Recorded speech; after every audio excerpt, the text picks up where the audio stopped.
Yes, sir. May I help you? Mr. President, Jonathan Yes. Miller from Channel 4 News. There's a lot of talk these days about a new world order, and you have chosen to realign the Philippines with China and with Russia. Is there room within this realignment, do you think, for an America led by Donald Trump? And have you forgiven him for what he said about the Philippines being a terrorist nation? No, it's not really a world order of arms. The world order of violence is economic. You know, you have noticed now, Korea was pissed off because during the last rebellion, America did nothing to help in even a word or two. Then the most serious is that they wanted a guy, he's an Islamic preacher, I think, and he's in the States, and they wanted him to be extradited to Turkey. So Turkey got pissed off and said, I will go to Russia and China and would try to join the bloc. And that is only business. I'm sure Turkey is not interested in war. Turkey, I think, is still a member of the NATO.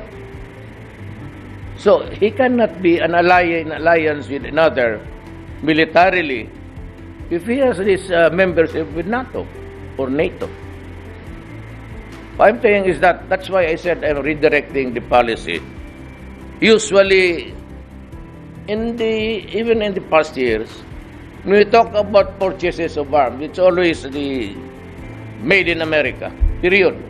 Ships and be down, those given to us were not really given free.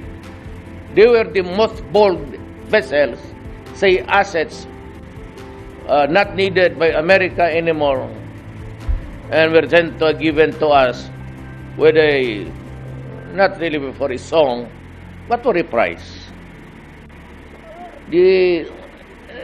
I said it's about time that we redirect our, if the Senate, I forgot, Cardin, does not want to sell rifles with us, Putin said that you can have, I'll give you buy one and take one. Almost like that. And Trump? Yeah. He said, if you cannot buy arms anywhere, go to me. You buy one, then take one. It's for free. So I get double. Why should I have to belabor the point with Cardin?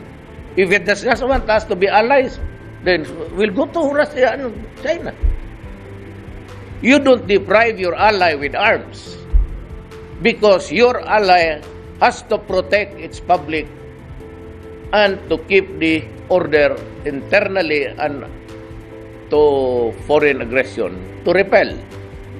Now, if you do not want to sell arms to us on the question of,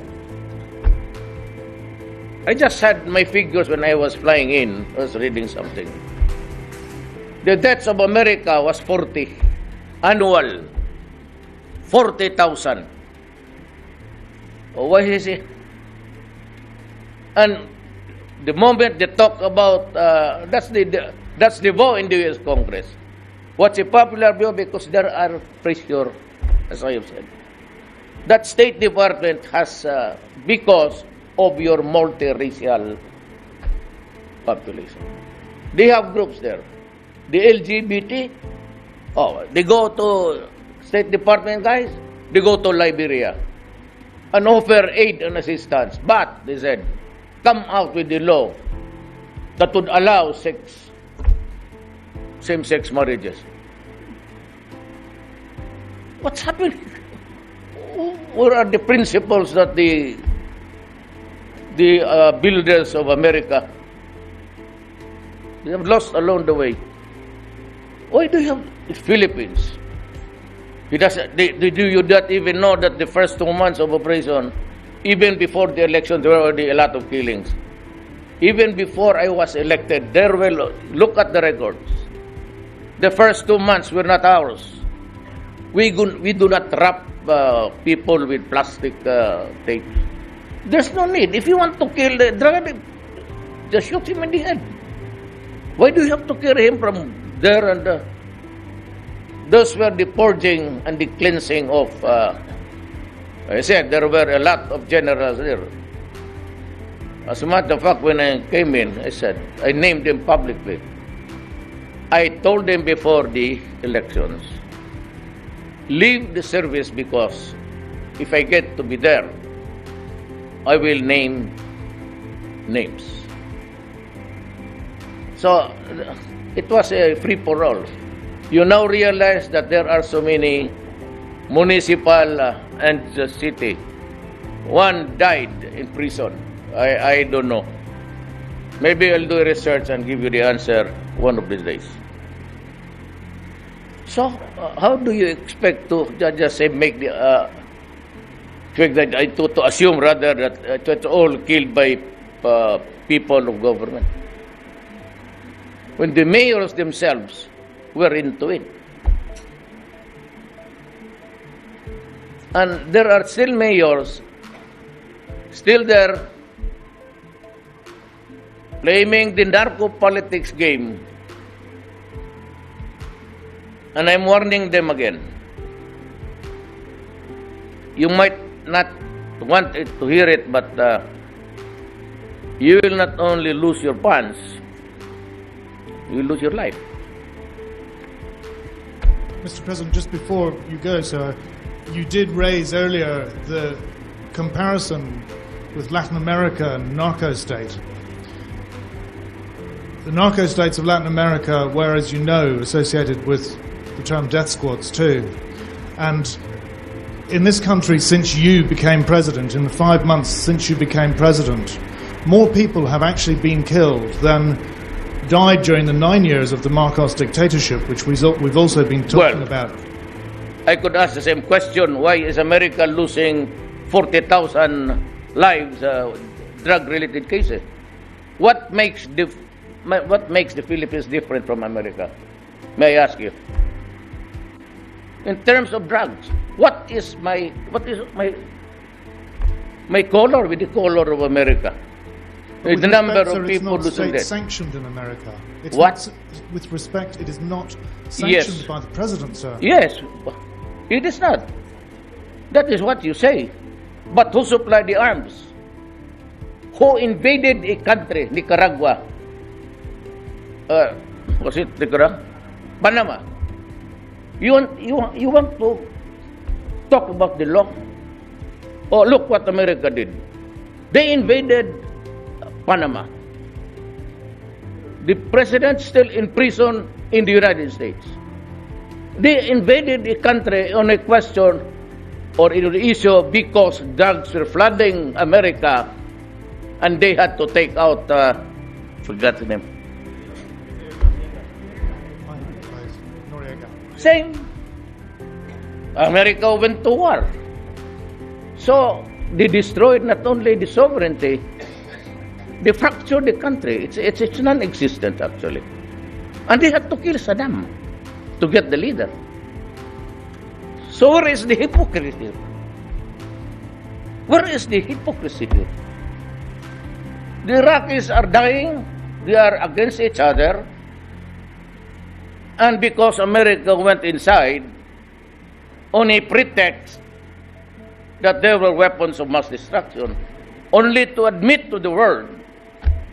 And by the way, why is America not a member of the International Criminal Court? Let me ask you. They are invoking extrajudicial killing, calling upon the Human Rights Commission and defining extrajudicial killing, which is in the charter of which he is not a signatory. Do you know that America is not a member? And yet they threaten leaders and presidents. You do not do that to me. When you are a hypocrite to me, you are a hypocrite. By what standard or language do we use? So, I would say, do not talk about the lives, about people, my own citizens. You have destroyed countries and deprived violate their sovereignty. So, where is the moral basis? Tell me. What is the moral basis of the so many things that America did in the name of human rights?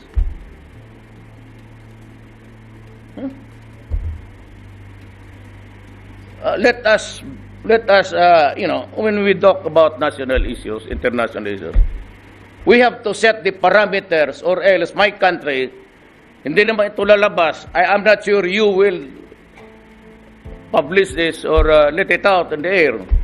So I must tell my countrymen, yeah, we are being called by names everywhere with no proof. And here you are, America invading a country, bombing it, killing people in the process, children, adults and all, and even the dogs, and the goats, and the lambs. Only to say, oh, we committed a mistake. No weapons of mass destruction.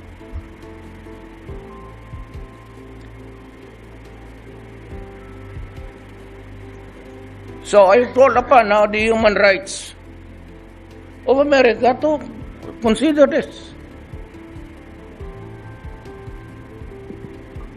Thank you, Mr. President. Yes. No more? No more. You can think of questions. Give me the meaning of hypocrisy. And I would address myself to the international viewers. Sumibat, tingnan mo. Just last question. Yes.